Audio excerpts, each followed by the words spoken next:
my, what a coincidence this is. Traveler, Paimon? Why is there something so fishy about hearing such a powerful fortune teller use the word coincidence? Perhaps, but it's no lie. This truly is a pleasant surprise. As a descender from beyond this world, the traveler's fate is not anchored in Tevat. Hence why most fortune tellers, including myself, are unable to predict your future. Hence why most fortune tellers, including myself, are unable to predict your future. But happily, this particular coincidence couldn't have been any more fortuitous. I recently happened to glimpse a peculiar omen.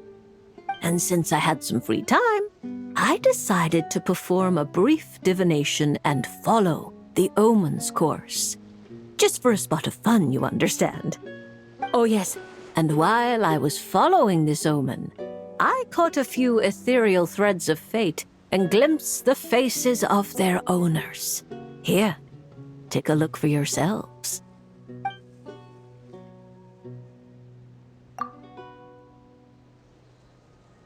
See? Didn't I tell you? Someone with so many friends was bound to recognize them all. Hi, you two. It's been a while, hasn't it? I thought I'd lend a hand with Barbie's divination. Indeed, if Alice hadn't insisted, I'd have treated these names as minor variables and discarded them from the divination. But then you would have missed out on this fun little excursion, wouldn't you? Besides, as mages, we couldn't possibly disappoint the little cuties involved in the prophecy now, could we?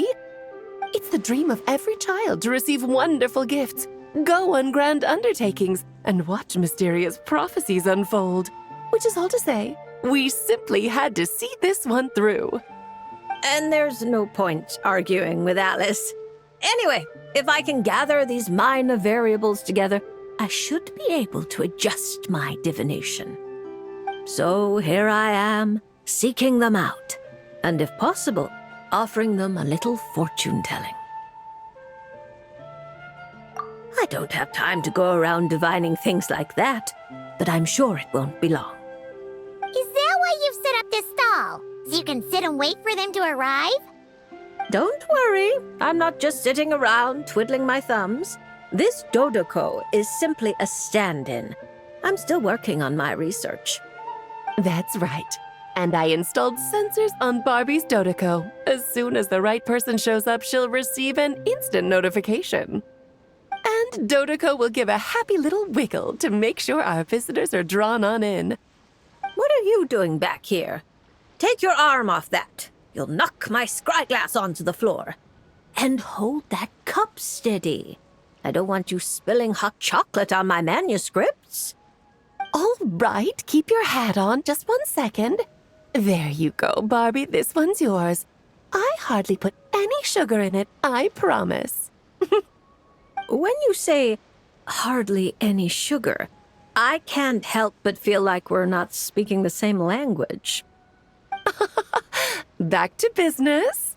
After we followed up on Barbie's divination, I was hoping to gather everyone up, everyone involved, that is, and throw a huge party. I've even decided how we can send out the invitations. Don't worry, I've already picked out the most beautiful birds available. Picture it. In the dead of night, a huge, pure white bird flies through your window with a mysterious letter in its beak. Then you open it, and a whole new world appears before your eyes. Unfortunately, as I told Alice, doing that would only serve to disrupt the path of fate. Besides, dealing with such small prophecies is a real pain, so it's off the cards. Fate is such a spoilsport. Nevertheless, we can still have a party. When the time is right, I'll invite everyone myself. And as I do hate waiting for parties, Traveler, Paimon, can I leave the job of bringing your friends here to this stall to you? Then we'd be the ones disrupting the path of fate, right? Seeing as the people in the prophecy already have ties to the traveler. In theory, their fates are already intertwined. If the traveler steps in to invite them and hurry things along, it shouldn't have too large an effect on the divination. Reliable as always. For the sake of the party, it's in your hands. I promise to save you the best seats, closest to the cake. Barbie, why are you tearing that paper apart? What are you doing? I'm using it to plug my ears. Between you and Nicole, if my head isn't hurting, then my ears are. Ugh, I miss Octavia.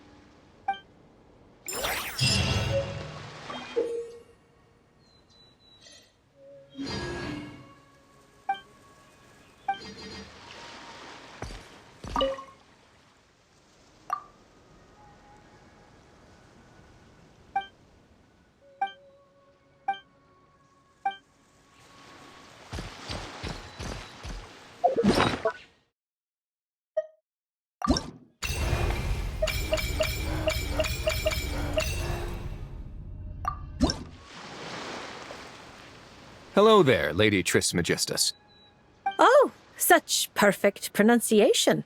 I can only assume we share a friend. A certain Miss Columbina recommended your services. A very unpredictable lady, that Miss Columbina. I'm sure your encounter must have been full of surprises. It sure was. Unpredictable is the perfect word. Pleased to make your acquaintance. The name's Wriothesley. Le Duc sous l'eau, in the flesh. It's a pleasure to meet you. I wouldn't have thought such a great mage as yourself would have heard of me. I'm honored. Or perhaps you saw my arrival in the stars, Lady Trismegistus. Since we're already acquainted, let's dispense with the formalities. You can call me Barbeloth. Then please, call me Wriothesley. This isn't official business, so there's no need for titles. I'm just a regular citizen of Fontaine enjoying some time off the clock. I came across some freshly baked conch madeleines on my way here. I hear mages enjoy a good tea party. Please, take one. Oh my, this is a very popular dessert at our parties.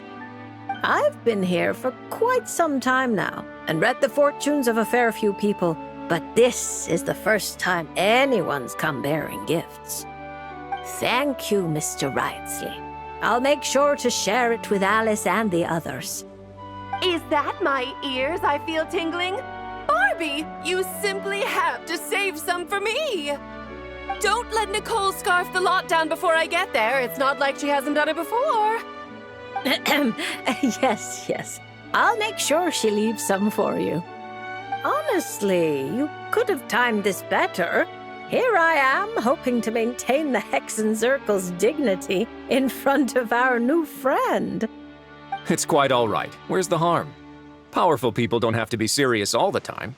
Everyone's entitled to a little personality. Exactly. As a matter of fact, optimism and cheerfulness are core entry requirements of the Hexenzirkel. This is the first I've heard of it. It's a new rule I just came up with. The Hexenzirkel is supposed to bring joy to the world. It's only natural that we are cheerful and optimistic.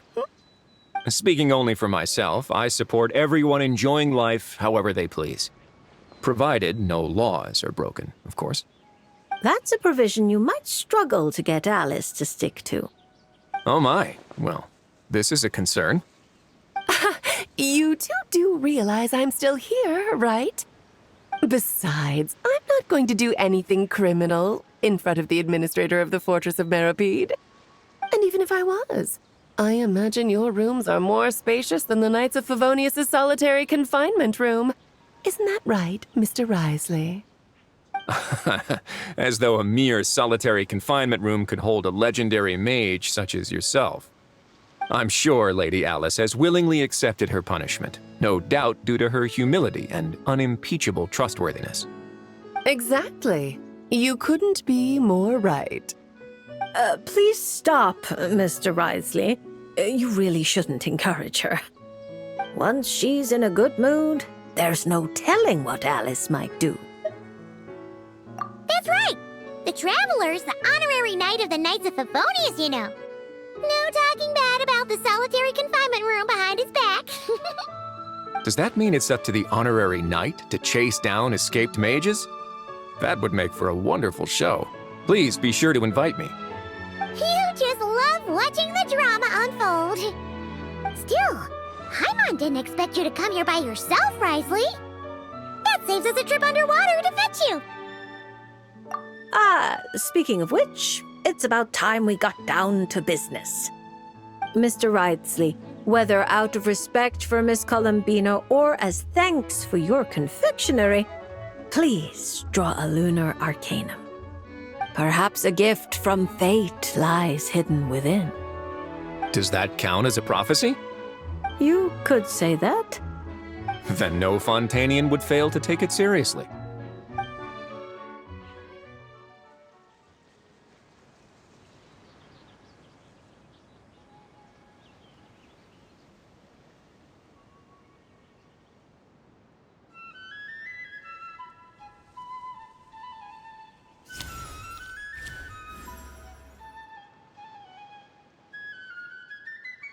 I'm not too familiar with these cards. This one appears to be... The upright emperor. You seem lost for words. Is this card bad? There's no need to worry. I can handle whatever you tell me. Quite the opposite. This card signifies eternal dominion and unshakable authority. If this represents your future, then you have already reached your destination. But your fate keeps rolling forward, forever changing, which can only mean... Perhaps it's not the person who changes, but their environment? At least for now, such a tendency does seem to exist. Then I guess I can be a bit more confident in my intuition from now on. I previously visited Nodcry on official business and gained quite a bit of insight. Since then, I can't help but keep an eye on the local news. Then one night as I was gazing at an unusually bright moon, I found myself thinking that the world is changing. The world is constantly changing. But with the introduction of such huge variables, we must all be prepared to face the unknown. That said, judging by the card you picked, you shouldn't have much to worry about. No matter how your environment changes, you have the means to either adapt or resist. Such wonderful news. Looks like I didn't take that punch for nothing. As a matter of curiosity, I have a somewhat presumptuous question to ask. I hope you don't mind. How sly. You're deliberately trying to pique our curiosity, Mr. Wriothesley. Now we have no choice but to insist that you ask. Then permit me to be frank. I've always wondered, how exactly does a prophecy ensure its own fulfillment? Take me, for example. My reading says I'll remain stable. But what if, after hearing this prophecy, a sudden rebellious urge takes hold and I immediately do something impulsive? What would happen then? For example, what if... Sure, let's go with that.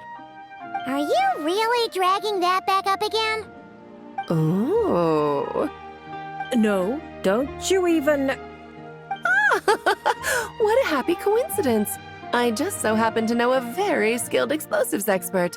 I can't recommend her highly enough. But then the honorary knight will surely act as her guardian, stepping in at the critical moment to stop anything bad from happening. And that is how the prophecy is fulfilled. She sounds like quite the destructive force. Huh? Are we talking about Klee? Wriothesley probably doesn't know that Klee is Alice's daughter, right? Well, actually, I think you'll find her full title is Daughter of the Great Adventurer of the Realms, Dodo King, Defender of Old Mondstadt. We don't have time for all that. Fine. She's the most adorable child of Alice, the Dodo King, the veritable Spark Knight, Klee. Honestly, we really should go back to my original plan and throw a fabulous party for everyone, where I can introduce you all properly. That way, when Glee goes to Fontaine, she'll have plenty of new friends to drink tea with. That sounds like a wonderful plan. I'm looking forward to it already. After all, it's not like I can turn down a good pot of tea.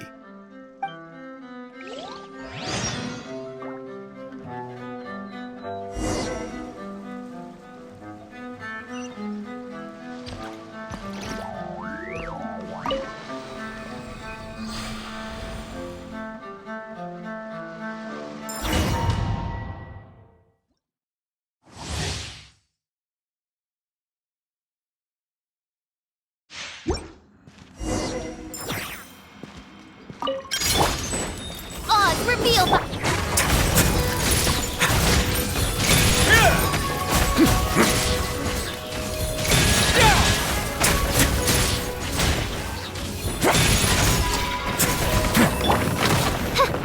Shadow Raven, let night fall! A moment, please.